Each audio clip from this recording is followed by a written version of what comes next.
Hi friends, welcome to Tamil Flavors. இன்னைக்கு 24th day classல நம்ம cut பண்ண divided skirt palazzo circular skirt வந்து இப்போ ஸ்டிட்ச் பண்ண போறோம். வெட்ட துணியை நம்ம வந்து எடுத்து ரெண்டு நல்ல பக்கமுமே வந்து ஒண்ணா போட்டுட்டு wrong sideல ஸ்டிட்ச் பண்ணனும். ஃபர்ஸ்ட் இந்த crochet வந்து நம்ம ஸ்டிட்ச் பண்ணனும். இந்த பக்கம் ஒரு ஸ்டிட்ச், அதே மாதிரி இந்த பக்கம் ஒரு ஸ்டிட்ச். ரெண்டு ஸ்டிட்சையும் ஃபர்ஸ்ட் நம்ம போட்டுக்கணும். இப்போ எப்படி தைக்கிறதுன்னு பார்க்கலாம்.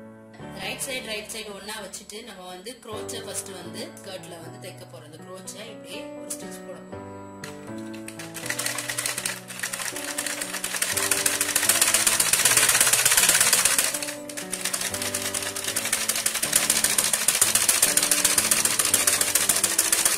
திருப்பி வச்சு இன்னொரு தையல் போட்டுக்கணும். அப்பதான் உங்களுக்கு துணி குழந்தைங்களுக்கு யூஸ் பண்ணும்போது கிழியாம ரொம்ப நாள் இருக்கும்.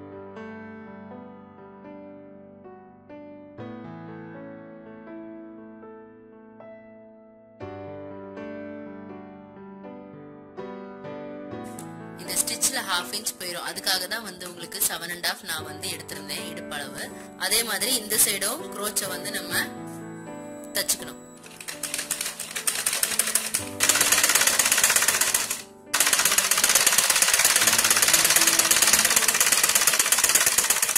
இப்போ நம்ம crochetல இந்த சைடும் ரெண்டு ஸ்டிட்ச் போட்டுட்டோம். இனி இதை வந்து இப்படியே எடுத்து இந்த சென்டர்ல கரெக்டா சென்டர்ல பிடிச்சி இந்த மாதிரி போட்டு போறோம். இந்த மாதிரி போட்டா நம்மளோட crochet வந்து கரெக்டா சென்டர்ல வரும். இடுப்பு பாகத்துக்கு சென்டர்ல வரும். அதே மாதிரி கால், அடுத்து நம்ம என்ன தைக்க போறோம்னா இந்த கால் பாகம். இந்த காலை ரெண்டுத்தையுமே இந்த காலோட சென்டரை இப்படி பிடிச்சுக்கணும். இப்படி பிடிச்சிட்டு பேண்ட்டுக்கெல்லாம் தைக்கிற மாதிரி அதே மெத்தட் தான். ரெண்டு காலையுமே தைக்கணும். வி மாதிரி அதே ராங் சைட்ல நம்ம வந்து தைக்கணும். ஃபர்ஸ்ட் நம்ம இடுப்புக்கு இந்த crochet தச்சோம். தச்சிட்டு இந்த காலை இந்த சென்டரை கரெக்டா பிடிச்சு சென்டர்ல வச்சு இங்க இருந்தே தச்சிட்டு வரணும். வி மாதிரி தைக்கணும். இந்த பாயிண்ட் கரெக்டா சேர்ந்து இருக்கணும், ஒரே அளவுல இருக்கணும். ஒரு பக்கம் கால்ல இருந்து அப்படியே தச்சு வி மாதிரி, ஒன்னும் பெரிய கஷ்டமே இல்ல. வி மாதிரி தைக்கணும். பேண்ட் தைக்கிற மாதிரி தான். பேண்டோட கால் தைக்கிற மாதிரி வி மாதிரி தைக்கணும்.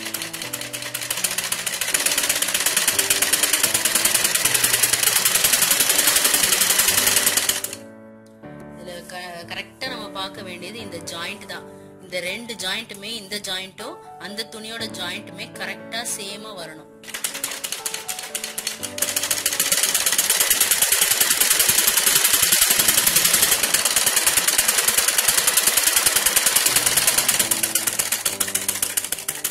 லாஸ்டா திருப்பி அடிச்சுக்கணும் எப்பவுமே. இப்போ இதை வந்து நம்ம நல்ல பக்கம் திருப்பிக்கணும்.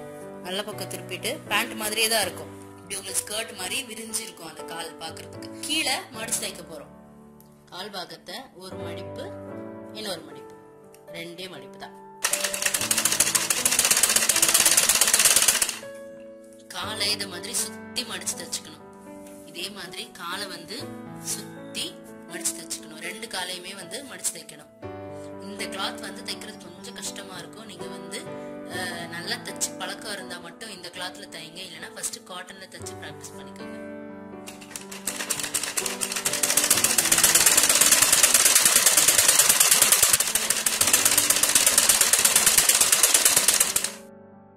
இப்ப கீழே மடிச்சு தச்சிட்டோம். கீழே மடிச்சு தச்சாச்சு. இனி வந்து நம்ம இடுப்புக்கு கட்டி வச்சு நம்ம வந்து எலாஸ்டிக் போட வேண்டியதான். இப்போ இடுப்பு பட்டி தைக்க போறோம். இடுப்பு பட்டிக்கு நான் 2 துணி வெட்டினேன் இல்லையா, அந்த 2 துணியையும் வந்து நம்ம ஃபர்ஸ்ட் ஒரு தையல் போட்டுக்க போறோம். சேர்த்து தச்சுக்க போறோம். 2 தையல் போட்டுக்கோங்க எல்லாத்துலயுமே. வந்து பட்டியை நம்ம வந்து ஒரு தையல் போட்டிருக்கோம். இந்த ஸ்டிச்சையும் துணியோட நல்ல பக்கத்தையும் இந்த பட்டியோட நல்ல பக்கத்தையும் சேர்த்து இப்படி ஒண்ணா பிடிச்சி நம்ம வந்து தைக்க போறோம். சுத்தி தைக்க போறோம். இந்த தையலும் சேர்ந்து வரணும். சேர்ந்து வந்து சுத்தி தச்சு கொண்டு வரணும்.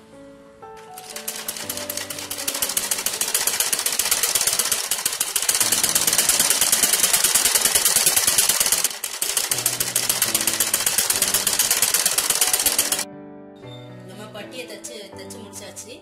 crochetோட ஜாயிண்டும் பட்டியோட ஜாயிண்டும் ஒரே மாதிரி வரணும். இப்படி தச்சு முடிச்சிட்டு இந்த பட்டியை வந்து மடக்கி தைக்க போறோம். பட்டியை வந்து மடக்கி தைக்க போறோம். துணியோட கரை பகுதிங்கிறதுனால இதை வந்து மடக்கி தைக்கணும்னு அவசியம் இல்லை. பிசுறு இருந்தா மட்டும்தான் நீங்க வந்து இந்த இடத்த மடக்கி தைக்கணும். இப்போ இந்த மாதிரி ஒரு மடக்கி நம்ம பட்டியை தைச்சுக்கலாம். பிசுறு துணி வந்து உள்ள வச்சு தைக்கணும்.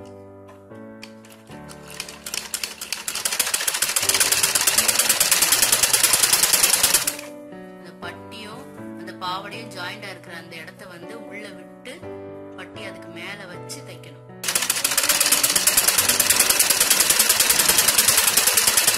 பட்டியை தச்சு முடிக்க போறோம். தச்சு முடிக்கிற இடத்துல நம்ம வந்து ஒரு விரல் கேப் விடணும். எப்பவுமே எலாஸ்டிக்கை உள்ள போடுறதுக்காக ஒரு விரல் கேப் விட்டுட்டு நீங்க தைங்க.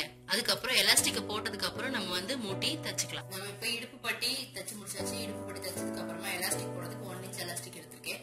1 இன்ச் எலாஸ்டிக் இந்த இடுப்பு அளவுக்கு, இந்த அளவுக்கு இதோட கொஞ்சம் கூட எடுத்திருக்கேன். இப்படி வச்சு இப்படி மடக்கி வச்சு இப்படி இழுத்து பார்க்கும்போது இந்த அளவுக்கு வரணும். இந்த நம்ம இடுப்பு பட்டி அளவுக்கு வரணும். கொஞ்சம் லூஸாவே இவ்வளவு இருக்கும். அப்போ வந்து உங்களுக்கு பாவாடை ரொம்ப இடுப்புல ரொம்ப டைட்டா இருக்காது. இந்த அளவுக்கு இருந்தா போதும். இந்த அளவுக்கு எலாஸ்டிக் கட் பண்ணி எடுத்துக்கணும். இந்த மாதிரி எலாஸ்டிக்ல ஊக்கு குத்திட்டு நம்ம ஒரு ஓபன் விட்டுருந்தோம் இல்லையா, ஒரு விரல் அளவுக்கு கேப், அந்த விரல் அளவுக்கு கேப் வழியா இந்த எலாஸ்டிக்கை உள்ள விடணும். இந்த மாதிரி உள்ள விட்டுட்டு இப்படி குத்தி எடுத்துக்க வேண்டியதா. சுத்தி ஒரு கார்னரை மட்டும் விட்டுறாதீங்க. அந்த லாஸ்ட் கார்னர், இந்த கார்னரை விட்டுறாதீங்க. இந்த கார்னரையே விட்டுட்டீங்கன்னா அப்புறம் எடுத்து எலாஸ்டிக் அந்த பக்கம் வெளியில எடுத்தாச்சு. இனி பின்ன எடுத்துட வேண்டியதான். பின்ன எடுத்துட்டு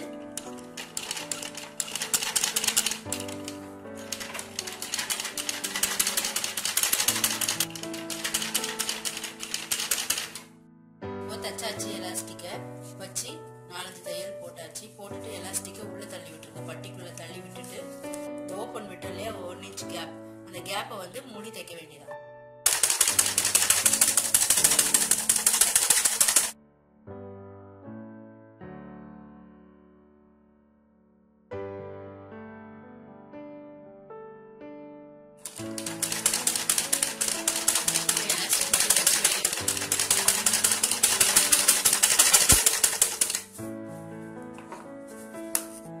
சர்க்குலர் பெலாசோ டிவைடட் ஸ்கர்ட் வந்து ரெடி ஆயிடுச்சு. நீங்களும் இதே மாதிரி உங்க வீட்டுல தச்சு ட்ரை பண்ணி பாருங்க. ஃபர்ஸ்ட் நம்ம வந்து இந்த க்ரோச்சை தச்சோம். க்ரோச்சை தச்சுட்டு இந்த கால் வி ஷேப் தச்சோம். வி ஷேப் தச்சுட்டு பட்டி வச்சு தச்சோம். பட்டி வச்சு தச்சதுக்கு அப்புறமா ஒரு கேப் போட்டு எலாஸ்டிக் போட்டு மூட்டி தச்சாச்சு. நம்மளோட split skirt, divided skirt ready ஆயிடுச்சு. நீங்களும் உங்க வீட்டுல ட்ரை பண்ணி பாருங்க. ட்ரை பண்ணி பார்த்துட்டு உங்களோட கமெண்ட்ஸை ஷேர் பண்ணுங்க. எங்களோட சேனலை சப்ஸ்கிரைப் பண்ணுங்க. எங்களோட வீடியோ பிடிச்சிருந்தா ஷேர் பண்ணுங்க. தேங்க்யூ ஃபார் வாட்சிங்.